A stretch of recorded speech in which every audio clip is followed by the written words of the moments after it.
श्री शंकर भगवान की जय।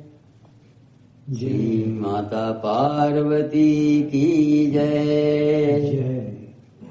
श्री जगत जननी माता भवानी दुर्गा महारानी की जय। श्री भगवान वेद व्यास की जय। अतः चतुर्दशो अध्याय देवी महात्म्य से संबंधित राजा ध्रुवसंधि की कथा। ध्रुवसंधि की मृत्यु के बाद राजा युधाजी और वीरसेन का अपने अपने दौहित्रों के पक्ष में विवाद।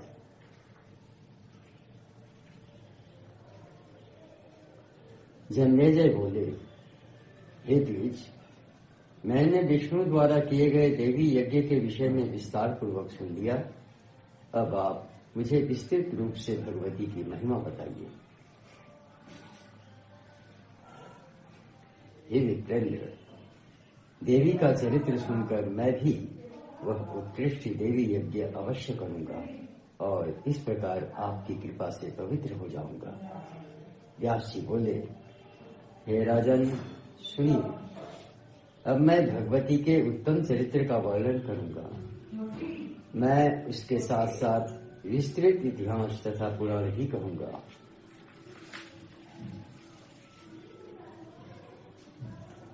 कौशल देश में सूर्य वंश में एक महातेजस्वी श्रेष्ठ राजा उत्पन्न हुए। वे महाराज पुष्य के पुत्र थे और ध्रुवसंधि के नाम से विख्यात थे। वे धर्मात्मा, सत्यनिष्ठ तथा वर्णाश्रम धर्म की रक्षा के लिए सदा तत्पर रहते थे। पवित्र व्रतधारी वे ध्रुवसंधि वैभवशालिनी अयोध्या नगरी में राज्य करते थे।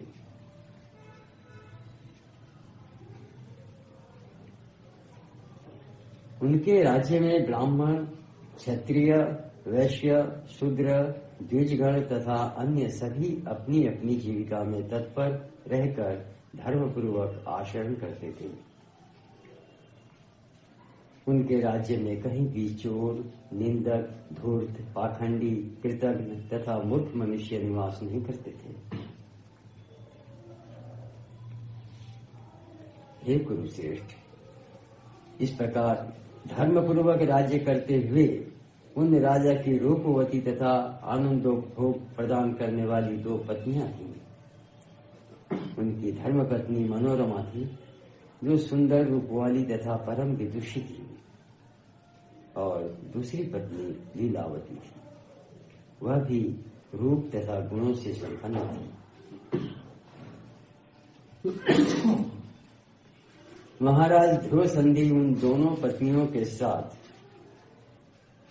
राजभवनों, उपवनों, क्रीड़ा पर्वत, बावलियों तथा विभिन्न महलों में विहार करते थे। रानी मनोरमा ने शुभ वेला में राजलक्ष्मणों से संपन्न एक सुंदर पुत्र उत्पन्न किया। उसका नाम सुदर्शन पड़ा। उनकी दूसरी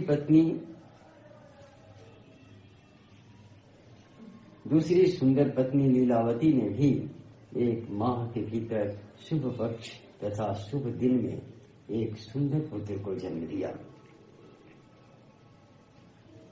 महाराज ध्रुवसंधि ने उन दोनों बालकों का जात कर्म आदि की संस्कार किया तथा पुत्र जन्म से प्रमुदित एवं उल्लसित होकर उन्होंने ब्राह्मणों को नानाविध दान दिए।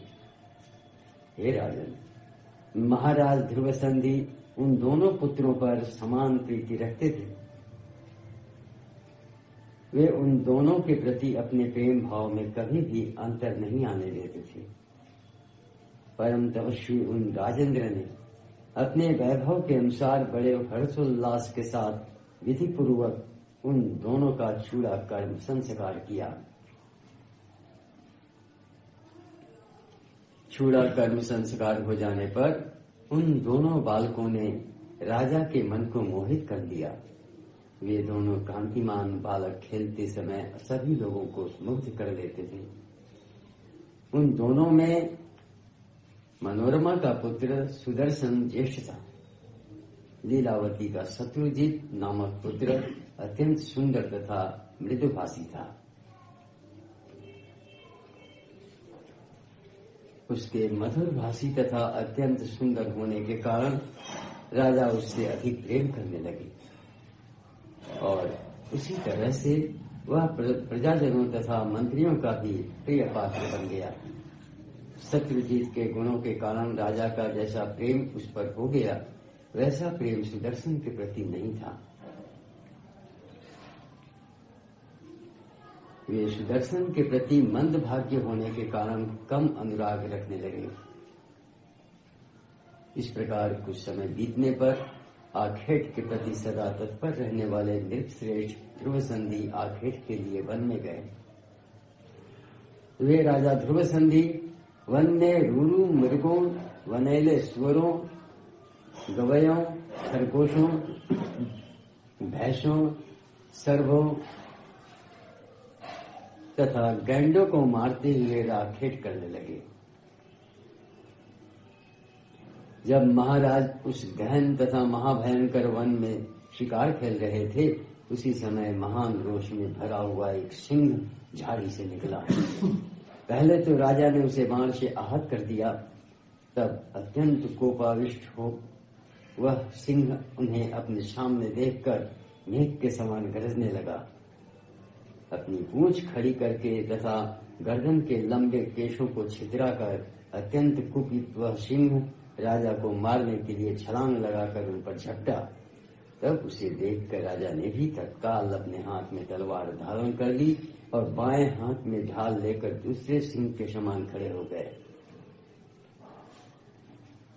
यह देखकर उनके जो सेवकगण थे, वे सभी अत्यंत कुपित हो उठे और रोषपूर्वक उस सिंह पर अलग अलग बाणों से प्रहार करने लगे। वहां महान हाहाकार मच गया तथा भीषण प्रहार होने लगा। इसी बीच वह भयानक सिंह राजा पर टूट पड़ा। उसे अपने ऊपर झपटते देखकर राजा ने खड़ग से उस पर प्रहार किया। उस सिंह ने भी राजा के समीप आकर अपने भयानक तथा तीक्ष्ण नखों से राजा को छत विछत कर डाला। नखों के प्रहार से आहत होकर राजा गिर पड़े और उनकी मृत्यु हो गई। इससे सभी सैनिक और भी क्रोधित हो उठे, तो वे बाणों से सिंह पर भीषण प्रहार करने लगे। इस प्रकार राजा ध्रुव संधि तथा वह सिंह दोनों मर गए। तदनंतर सैनिकों ने आकर मंत्री प्रवरों को यह समाचार बताया।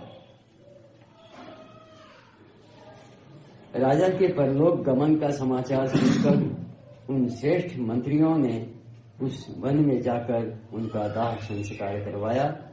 वहीं पर गुरु वशिष्ठ ने परलोक में सुख प्रदान करने वाले सभी श्राद्ध आदि पारलौकिक कृत्य विधि पूर्वक संपन्न करवाए। तदनंतर प्रजाजनों, मंत्रियों तथा महामुनि वशिष्ठ ने सुदर्शन को राजा बनाने के उद्देश्य से आपस में विचार विमर्श किया। श्रेष्ठ मंत्रियों ने कहा कि सुदर्शन महाराज की धर्मपत्नी मनोरमा के पुत्र हैं, शांत स्वभाव वाले पुरुष हैं तथा सभी लक्षणों से संपन्न हैं, अतः ये राज सिंहासन के योग्य हैं।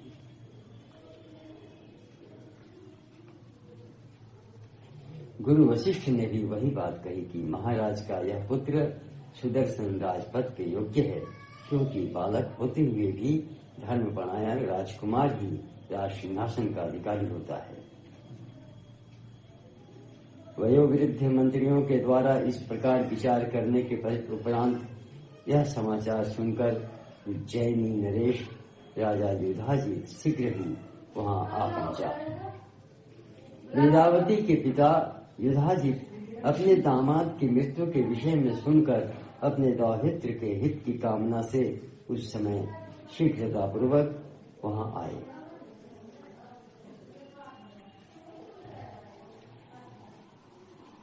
उसी समय सुदर्शन के हित साधन के उद्देश्य से मनोरमा के पिता कलिंगाधिपति महाराज वीरसेन भी वहां आ गए।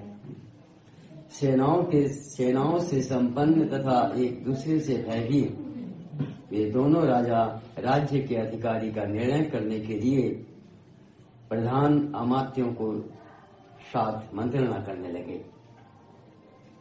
युधाजीत ने पूछा कि इन दोनों राजकुमारों में ज्येष्ठ कौन है? ज्येष्ठ ही राज्य प्राप्त करता है, कनिष्ठ कदापि नहीं। उसी समय वीरसेन ने भी कहा, हे राजन, मैंने शास्त्रविदों से ऐसा सुना है कि धर्मपत्नी का पुत्र ही राज्य का उत्तराधिकारी होता है। युधाजीत ने पुनः कहा कि यह शत्रुजीत गुणों के कारण ज्येष्ठ है। यह सुदर्शन राजोचित चिन्हों से युक्त होते हुए भी वैसा नहीं है।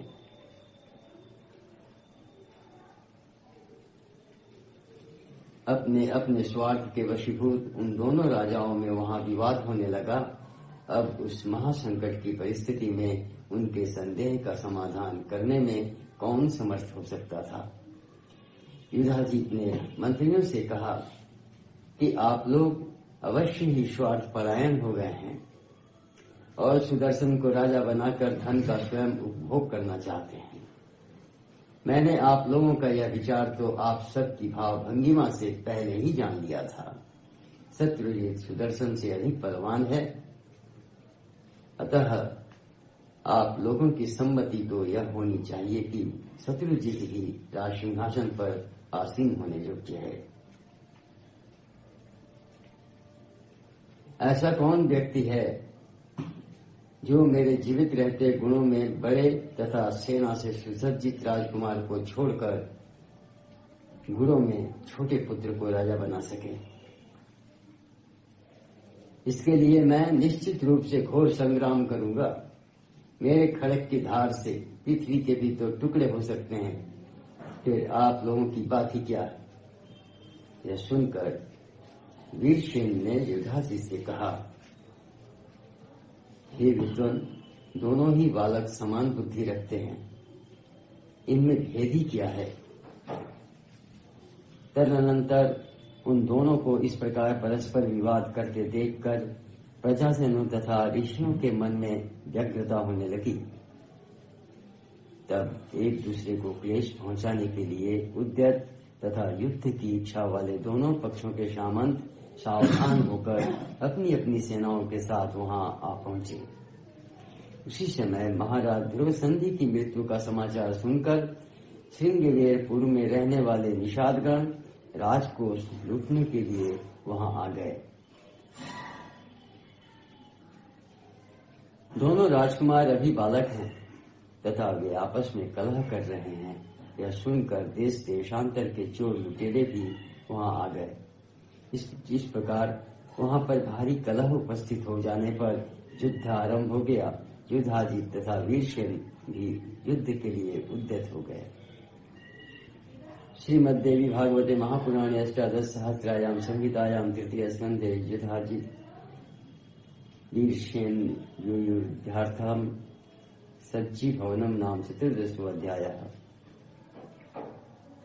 बोले श्री शंकर भगवान की जय, श्री माता पार्वती की जय, श्री जगत जननी माता भवानी दुर्गा महारानी की जय, श्री भगवान वेद व्यास की जय।